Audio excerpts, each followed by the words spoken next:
Hare Krishna, welcome to our channel Droplets of Nectar. Today we will be discussing a very nice story of Sakhubai.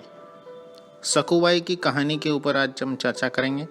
कैसे सखूबाई ने उत्तम भक्ति की और उनकी भक्ति से प्रसन्न होके स्वयं श्री कृष्ण जो रुक्मिणी के पतिदेव हैं, स्वयं श्री कृष्ण आकर के सखूबाई के घर में सेवा करने लगे थे। सखूबाई के कार्यों को स्वयं श्री कृष्ण आके करने लग गए थे। तो ऐसी क्या भक्ति कर दी, ऐसी कैसे सखूबाई ने कैसे ऐसे स्टेज पे पहुंच गई थी कि स्वयं कृष्ण आकर के सखूबाई के बर्तन धो रहे थे, कपड़े धो रहे थे। तो आज हम वो जानने का प्रयास करेंगे, आज हम उनके बारे में सुनेंगे। तो उनकी कहानी शुरू करने से पहले कृपया जो लोग चैनल पे नए हैं, कृपया इस चैनल को लाइक, शेयर, सब्सक्राइब करें। सब जगह अपने उन दोस्तों को वितरण करें जो कि भक्त बनना चाहते हैं और जो भगवान की कृपा को महसूस करना चाहते हैं, भगवान की कृपा को समझना चाहते हैं। हरे कृष्णा। तो सखूबाई की ऐसी कहानी आती है कि सखूबाई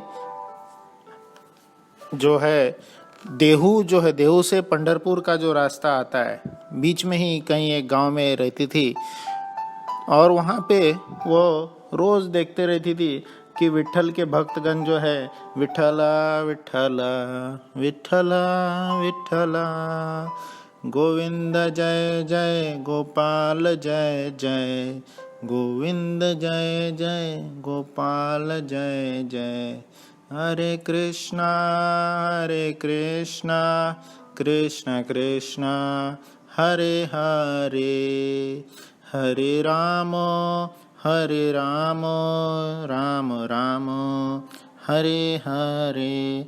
इन ऐसे पावन मंत्रों का कीर्तन करते हुए रोज सखूबाई देखती थी कि उसके घर के सामने से ऐसे कीर्तनियाज रोज जाते रहते थे। भगवान के भक्तगण जो है ऐसे कीर्तन करते हुए जाते रहते थे, वो रोज देखती थी।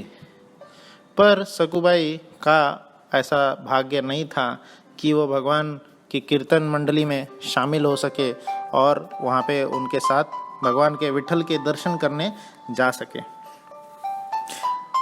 तो विठल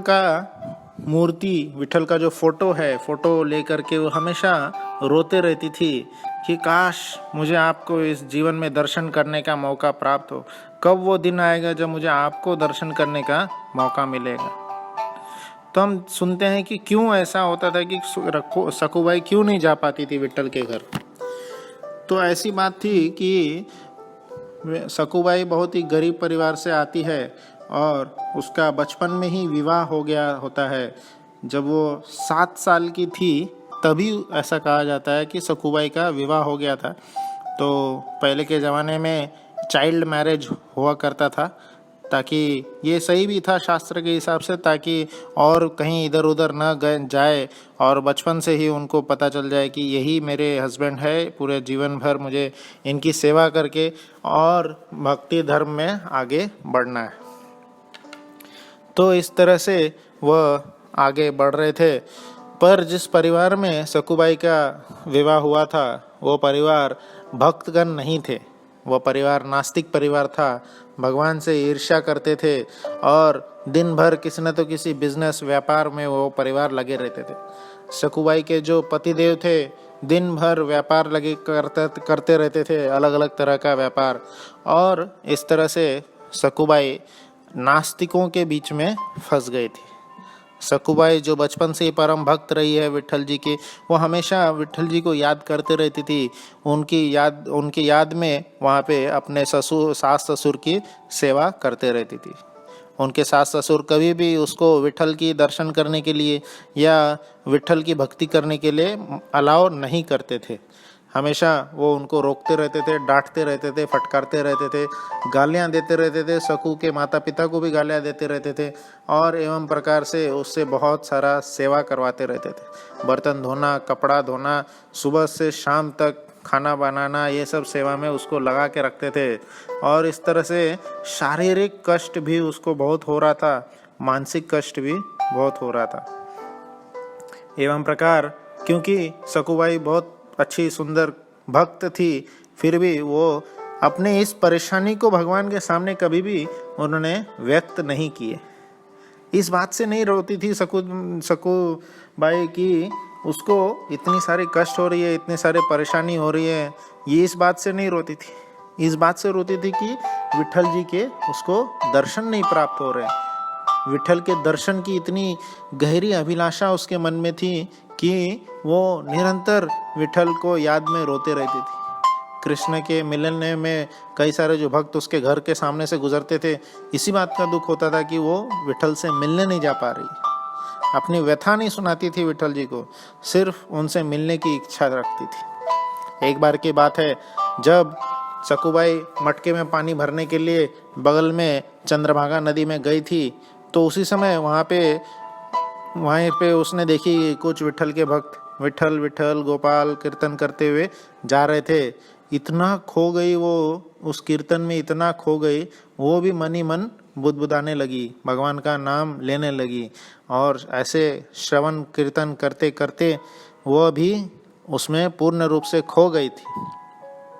और क्या होता है कि वो धीरे धीरे उन्हीं कीर्तन मंडलियों के साथ में वापस चली जाती है, और बहुत आगे निकल जाने के बाद में उसको याद आता है, अरे मैं कहाँ आ गई हूँ, मेरे सास ससुर याद करेंगे, फंसेंगे और मुझे मारेंगे, मुझे कुछ बुरा भला बोलेंगे। तो इस तरह से वो वापस आ जाती है, और इधर उसके सास ससुर बहुत गुस्सा हो जाते हैं, इतना लेट क्यों हो गया पानी लाने के लिए।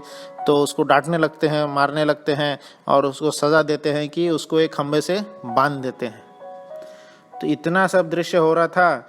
ऊपर वैकुंठ में जब कृष्ण रह रहे थे, तो कृष्ण की धर्मपत्नी जो रुक्मिणी देवी है, रुक्मिणी देवी कृष्ण को बोलती है कि ऐसा कैसे हो रहा है, आप अपने भगवद्गीता में अर्जुन को बोले थे कि मद भक्ता न मे भक्ता प्रणश्यति, मेरे भक्त का कभी नाश नहीं होगा, मेरे भक्त को कभी भी कोई परेशानी नहीं होगी, मैं हमेशा उनके लिए खड़ा रहूँगा, भक्त वत्सल हैं, तो आप क्यों नहीं अपनी भक्त वत्सलता दर्शा रहे हैं। तो सकूबाई की रक्षा करने के लिए आपको जाना ही होगा। रुक्मिणी जी अड़ गई। तो रुक्मिणी जी का बात का ध्यान रखते हुए कृष्ण नीचे आ जाते हैं, और सकूबाई को वो जहाँ पे बांधा गया था उनको वहाँ से उसके बंधन से खोल देते, उसको बोलते हैं कि जाओ विठल जी का दर्शन कर लो, मैं यहाँ पे देखता हूँ। तो सकूबाई का भी सुध-बुध नहीं था, कौन है क्या है। उसने बोला मैं चले जाऊँ दर्शन करने, वो बोले हाँ जाइए, मैं यहाँ पे देखता हूँ। और वो चली गई, वहीं पे विठल जी का दर्शन करती रही। और कृष्ण जो आए थे वो एक लेडीज़ का रूप लेकर के आए थे। तो यहाँ पे वो लेडी का रूप जो लेके आए थे, सकूबाई को आज़ाद कर दिए, और वो बाद में स्वयं सकूबाई बन जाते हैं और सकूबाई की सारी सेवा करने लग जाते हैं। बर्तन धोना, कपड़े धोना, सब साफ सफाई करना, सब्जी बनाना, सब्जी काटना, और इस तरह से सकूबाई उधर चली जाती है, यहाँ कृष्ण सकूबाई के रूप में सब सेवा कर रहे होते हैं। फिर क्या होता है, सकूबाई उधर जा कर के इतना कृष्ण के प्रेम में विलीन थी कि वो, और दुख भी उसको बहुत था, तो इस तरह से वो दुख के कारण अपना शरीर त्याग कर देती है। तो ये तो बहुत बड़ी व्यथा हो गई।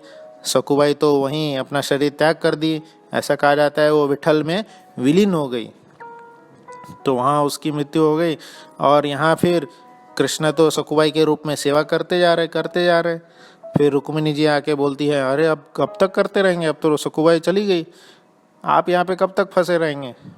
तो कृष्ण रुक्मिणी को बोलते हैं, अरे मैं तो पहले ही बोला था, तो मैं इसमें नहीं आना चाहता था, इस मैटर में अभी क्या करूं, मैं तो सकूबाई के रूप में यहाँ पे मुझे झाड़ू काटना है, सब्जी काटना है, मुझे बहुत सारा काम है, अभी जाओ तुम, मैं नहीं आ सकता। तो रुक्मिणी देवी फंस जाती है। और फिर कई बहुत सोच विचार के बाद में जब वारकरी की यात्रा, वारी लोग वापस आ रहे होते हैं, तो वारी में से एक बाई बन के उनके घर में जाती है और उन सबको बोलती है कि सकूबाई की वहाँ पे मृत्यु हो गई। और फिर ये सब कहानी उनको सुनाती है। और फिर कृष्ण भी जो सकूबाई के रूप में वहाँ पे सेवा कर रहे थे, वो अपना असली रूप उन सबको दिखाते हैं। और फिर सब लोग फिर बहुत पछताते हैं कि अरे सकूबाई जैसे महान भक्त का हमने इतना बड़ा अपराध किया। सब वहाँ कृष्ण से माफ़ी मांगते हैं, और इस तरह से सकूबाई की महानता पूरे गांव में, सकूबाई की जो भक्ति की जो प्रकाष्ठा है पूरे गांव में फैल जाती। तो इस तरह से ये स्टोरी में हम देखते हैं सकूबाई कितनी महान भक्ति, कृष्ण से किसी भी तरह की अभिलाषा न रखते हुए वो सिर्फ और सिर्फ कृष्ण सेवा करते रहना चाहती थी, कृष्णा से देखना चाहती थी, उनसे दर्शन प्राप्त करना चाहती थी। हरे कृष्ण।